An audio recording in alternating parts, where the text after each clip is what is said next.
जय श्री राम, जय हनुमान बाबा की जय। और मैं आपका फिर से स्वागत करता हूँ इस संपूर्ण सृष्टि ज्ञान चैनल में। और हम लोग आज बात करने जा रहे हैं आसमाई व्रत के बारे में कि ये व्रत कब किया जाता है, क्यों किया जाता है, इसके पीछे की कथा क्या है, इसके बारे में हम आपको बताएंगे आज। पर शुरू करने से पहले जय श्री राम, जय हनुमान बाबा की जय। देखिए, जो आसमाई व्रत है यह 3 महीनों में किया जाता है। बैसाख, आषाढ़ या माघ महीने के जो भी रविवार आता है उसमें यह व्रत किया जाता है। अब देखिए, व्रत क्यों किया जाता है। देखिए, ऐसी मान्यता है कि अगर आपका कोई कार्य नहीं पूरा हो रहा है तो उस कार्य को पूरा करने के लिए या होने के लिए आप यह बोल दीजिए कि हे आसमाई माँ, मेरा जो काम है वह पूरा नहीं हो रहा है और मैं व्रत रखूँगा आपका और मैं आपकी पूजा करूँगा और मेरा यह काम हो जाएगा। तो उसके बाद अगर आपका काम हो जाता है तो आप इस व्रत को रखें और उसके बाद उनकी पूजा करें आसमाई माँ की। तो अब देखिए, रही बात, देखिए अगर व्रत की तो व्रत में तुमने बताया आपको कि जब आपका कार्य सिद्ध हो जाए तो आप माँ का व्रत रखिए और माँ की पूजा करिए। अब देखिए, आसमाई है कौन। देखिए, ये कहा जाता है कि आस का मतलब होता है जो हम चाहते हैं या जो हम जिस चीज़ की इच्छा रखते हैं उसे हम आस कहते हैं, और माई का मतलब होता है माँ। तो इसका मतलब ये हो गया कि आसमाई एक ऐसी माँ है जो हमें हमारी इच्छा जो हमारी इच्छा होती है वो हमें देती हैं, इसलिए उन्हें आसमाई कहा गया है। अच्छा, आप देखिए, हमने बताया आपको कि जो आसमाई जो व्रत होता है और जो पूजा होती है ये बैसाख, आषाढ़ और माघ के महीनों में की जाती है और जो भी रविवार पड़ता है उसमें यह की जाती है। और बहुत जगह तो यह साल में 2 या 3 बार भी की जाती है। अच्छा, अब देखिए, दूसरी बात यह है कि इस पूजा में पान के पत्ते पर एक पुतली बनाई जाती है चंदन से। उसके बाद वहाँ पर कलश स्थापित किया जाता है और उसके पश्चात वहाँ पर जो पीढ़े पे या कहिए जो पटे पे आसमाई माँ को स्थापित किया जाता है और वहाँ पर 4 कौड़ी रख के उनकी पूजा करी जाती है आसमाई माँ की। तो अब देखिए, अब हम बताने जा रहे हैं आपको कि यह जो इनकी व्रत कथा है वह क्या है। देखिए, जो इनकी व्रत कथा इस प्रकार है कि एक समय में एक राजा रहा करता था, उसका एक राजकुमार था। अब चूंकि एक ही लड़का था राजा और रानी का, तो उसे बहुत प्यार करते थे, इसलिए वह बहुत बिगड़ गया था।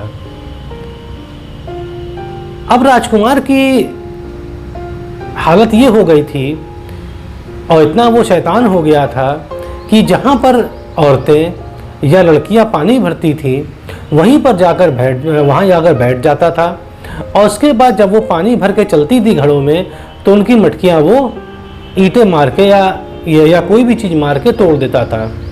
तो जब ऐसा बहुत ज़्यादा होने लगा तो जो प्रजा थी वो राजा के पास पहुँची। उन्होंने कहा, देखिए आप राजकुमार समझाइए, ये बहुत परेशान हमें करता है। तो अब राजा जो कि इतना चाहते थे अपने पुत्र को, तो वो बोले, चलिए कोई बात नहीं है। और उन्होंने फिर ही कहा कि ऐसा है कि अगर जिसके पास पीतल या तांबे घड़े हैं उसमें पानी भरे, अगर नहीं आप पीतल तांबे हैं तो राज की ओर से हमारे महल में आके ले ले। तो अब चलिए, राजा को ये लगा कि अब सब कुछ ठीक हो जाएगा।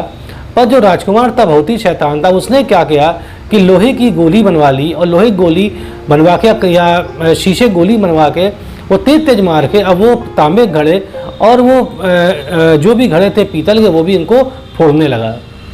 अब तो वहाँ की प्रजा बहुत परेशान हो गई।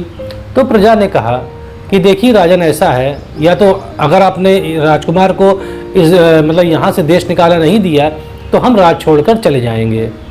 तो अब जब ये बात हो गई तो राजा ने कहा, ठीक है आप लोग घर जाइए और उसको मैं देश निकाला दे दूँगा। उस समय राजकुमार गया था शिकार करने। तो जब वो लौटा तो राज के बाहर ही वहाँ सैनिकों ने रोक लिया और उसको पत्र दिखाया जिस पर राजा के हस्ताक्षर थे और उन्होंने कहा कि आज से आप नहीं यहाँ घुस सकते हैं। तो राजकुमार ने उसको पढ़ा पत्र को और वो वापस लौट गया। अब देखिए राजकुमार जब जा रहा था घोड़े पे, तभी उसका एक चाबुक गिर गया और वो जैसे ही जो उतरा और झुका और चाबुक लेकर फिर से घोड़े पर बैठ गया।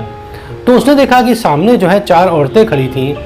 अब उसने जो 4 औरतों को लगा कि इसने हमको झुक के अभिवादन किया है, और जबकि सही तो बात ये थी कि उसने अपना झुक के चाबुक उठाया था। तो जो 4 औरतें थीं उसमें से एक ने कहा कि तू बता कि तुमने किसका अभिवादन किया है या तुमने किसको नमस्ते करी है। तो अभी राजकुमार बहुत ही अक्लमंद था, उसने कहा कि जो सबसे बड़ा है मैंने उसको अभिवादन किया है।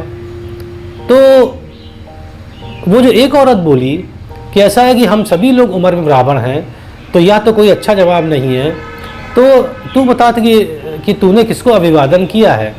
तब राजकुमार ये बोला कि ऐसा है, आप लोग मुझे एक एक करके अपना नाम बताओ तो मैं बता दूंगा कि मैंने किसको अभिवादन किया है। तो पहली जो औरत थी या बूढ़ी औरत थी वो बोली कि मेरा नाम प्यास माई है।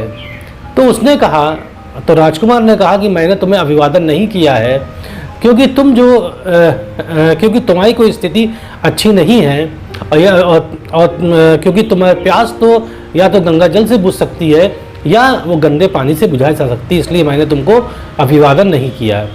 उसके बाद दूसरी बुढ़िया बोली कि देख मेरा नाम भुकमाई है। तो उसने कहा राजकुमार ने कि तुम्हारी कोई स्थिति एक अच्छी नहीं है, क्योंकि तुम तो या तो शांत, या तो भूख शांत हो जाती है अच्छे महल के खाने से, और या रूखा सूखा टुकड़े खाने से भी भूख शांत हो जाती है। तो ऐसा बोला वो राजकुमार भुकमाई से। फिर वो तीसरी बुढ़िया बोली कि मेरा नाम नींद माई है। तो उसने कहा नींद माई, आपकी कोई स्थिति अच्छी नहीं है, क्योंकि जब आदमी नींद में होता है तो या तो खेत में ही सो जाएगा, पत्थरों पर सो जाएगा, और या तो अच्छे महलों में सो जाएगा, पर उसको नींद तो आ ही जाएगी अगर वो बहुत थका हुआ है। तो फिर चौथी बोली मेरा नाम आसमाई है।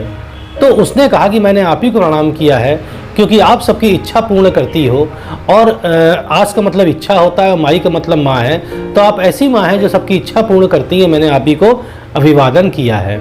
तो यह सुनकर बड़ी खुश हो गई आसमाई, और उन्होंने उसको 4 कौड़ियाँ दी और उन्होंने कहा देखो ये 4 कौड़ी ले लो, और जब तक कौड़ियाँ तुम्हारे पास होंगी ना तुम्हें कोई जुए में पराजित कर सकेगा, ना तुम्हें कोई युद्ध में पराजित कर सकेगा। और ऐसा कहकर वो बुढ़िया वहाँ से 4 बुढ़ियाँ गायब हो गईं। अब आगे चल पड़ा। अब राजकुमार एक ऐसे राज्य में पहुँचा जहाँ पर वहाँ के राजा और उनकी प्रजा सबको जुए खेलने की बहुत बुरी आदत लग चुकी थी। अब चूँकि जो राजकुमार का घोड़ा बहुत ज़्यादा प्यासा था, तो वो वहाँ पर वो एक तालाब था, वहाँ पर पानी पिलाने गया। तभी वहाँ पर उस राज्य के राजा का एक धोबी बैठा हुआ था, जो राजा कपड़े धो रहा था। अब चूँकि उसे चस्का लगा हुआ था जुआ खेलने का, जब उसने देखा धोबी ने राजकुमार को, तो उसने कहा हे चल तू मेरे साथ खेलेगा जुआ, अगर जुआ जीत जाएगा तो मैं तुम्हें राजा को सब कपड़े, जितने कपड़े राजा के हैं वो सब मैं तुझे दे दूँगा, और अगर तू हार गया तो तू मुझे अपना घोड़ा दे देना। ऐसा उसने कहा राजकुमार से धोबी ने। तो उसने कहा ठीक है चलो खेलो। अब चूँकि राजकुमार के पास कौड़ियाँ थी तो उसने बहुत जल्दी हरा दिया धोबी को। तो जब धोबी कपड़े देने लगा राजा के, उसने कहा मैं कुछ नहीं लूँगा तुमसे, और वो घोड़े को पानी पिलाकर राज के अंदर चला आया। अब वो धोबी पहुँचा राजा के पास, उसने कहा हे राजन, एक ऐसा यहाँ पर व्यक्ति आया है बाहर का जो कि किसी जुए में नहीं हारता है, आप उससे खेलिए, देखिए आप जीतते हैं कि हारते हैं। तो राजा ने इसको बात बुलाया और उसको खूब सेवा सत्कार किया राजकुमार का, और उससे कहा कि आप जुआ खेलोगे। तो उसने कहा चूँकि आप राजा हैं और आपकी आज्ञा मानना मेरा धर्म है, क्योंकि मैं आपके राज्य में आ गया हूँ, तो जो कहेंगे वो मैं करूँगा। तो थोड़ी देर में राजा जो है अपना राजपाट सब हार गया। अब जब राजा अपना राजपाट हार गया तो उसने कहा राजकुमार से मैं 2 मिनट में आता हूँ। फिर वो अंदर चला गया, उसने मंत्री बुलाया, उसने कहा देखो मैं राजपाट हार गया हूँ, अब मैं क्या करूँ। तो किसी मंत्री ने कहा इसको आप मार डालिए, कौन जानता है क्योंकि बाहर से आया है, और किसी ने कुछ, सबने अलग राय दी। तभी वहाँ पर एक बूढ़ा मंत्री था, उसने कहा देखिए ऐसा है, आप चूँकि हार तो गई हैं, आप इसको इस राज्य में जो भी व्यक्ति आया है बाहर, उनको नहीं मालूम था कि राजकुमार है, जो भी व्यक्ति बाहर से आया है इसकी शादी अपनी पुत्री से कर दीजिए, मतलब राजकुमारी से आप शादी कर दीजिए। अगर अच्छा होगा तो राजा तो आप इसको अपना उत्तराधिकारी मान ले, क्योंकि आपके कोई पुत्र तो है नहीं, और नहीं होगा तो फिर आगे देखा जाए क्या करेंगे इसका। तो राजा ने यह मान ली और अपनी बेटी का विवाह राजकुमार से कर दिया। अब देखिए, चूंकि उसके खून में राजा का खून था राजकुमार में, तो वह बहुत ही अच्छा, मतलब उसने अच्छे तरीके से जो भी काम मिला उसको संभाला जो राजा ने दिया। और जो उसकी पत्नी थी राजकुमार की, वो भी बहुत अच्छी थी, और वो बहुत अच्छी थी। वो पूजा पाठ करती थी और अपने पति का बहुत ख्याल रखती थी। एक बार राजकुमार ने देखा कि उसकी पत्नी ने 2 गुड़िया बनाई हैं, रोज़ उनके पैर छूती है। तो उसने कहा कि तुम बताओ क्यों पैर छूती हो? तो उसने कहा देखिए, ना मेरी नंद है ना मेरी सास है, तो मैं इन्हीं गुड़ियों को अपना मैं इन्हीं गुड़ियों को मैं सास नंद मान कर उनके पैर छूती हूँ। अब राजकुमार को अपने राज्य की याद आ गई, अपने माँ बाप की याद आ गई। तो उसने तुरंत कहा कि ठीक है, चलो मैं तुमको मिलाता हूँ तुम्हारी सासो नंद से। उसके बाद वो सेना लेकर चला आया। जब वहाँ पर राजा को मालूम हुआ, राजकुमार के पिता को मालूम हुआ कोई सेना लेकर चला आ रहा है, तो उसने कहा भाई कौन है देखते हैं। और तब तक राजा था वो अंधा हो चुका था, और वहाँ पर जो रानी भी अंधा हो चुकी थी, क्योंकि वो राजकुमार के वियोग से बहुत परेशान थे, क्योंकि राजकुमार को बहुत प्यार करते थे। तभी उनको मालूम पड़ा कि अरे वो तो मेरा बेटा राजकुमार वो आया है और वो किसी राज्य का राजा बन चुका है। तब वो वहाँ गए और उसको आदरपूर्वक ले आए, सैनिक को आदरपूर्वक ले आया राजा के पास। राजा ने अपने बेटे को गले से लगा लिया, रानी ने भी अपने बेटे को गले से लगा लिया और बहू को अंदर बुला लिया। अब देखिए, ऐसा कुछ चमत्कार हुआ आसमाई का कि जो राजा की आँख भी ठीक हो गई, और वहाँ पर एक पुत्र हुआ राजकुमार का एक पुत्र हुआ, और उसके बाद सब कुछ अच्छा हो गया। तो ये कथा थी आसमाई माँ की। आसमाई का मतलब होता है, आस मतलब इच्छा पूरी करने वाली, माई मतलब माँ। तो ये देखिए, तो ये व्रत कथा थी, और इसका पूजन हर जगह अलग अलग प्रकार से किया जाता है। और हमने बताया आपको किन महीनों में, रविवार के दिन भी किया, लेकिन रविवार में किया जाता है पूजा इनकी। तो अगर आपकी भी इच्छा है कोई, तो आप भी ये पूजा उठा सकते हैं, आप भी पूजा करिए, आपकी इच्छा जरूर पूरा होगी। तो आसमाई व्रत रखिएगा, अपनी इच्छा पूरी करिए। तो अब मुझे आज्ञा दीजिए। जय श्री राम, जय हनुमान बाबा, जय आसमाई माँ की। और अच्छा लगता है तो आप सब्सक्राइब जरूर करिएगा मेरा चैनल।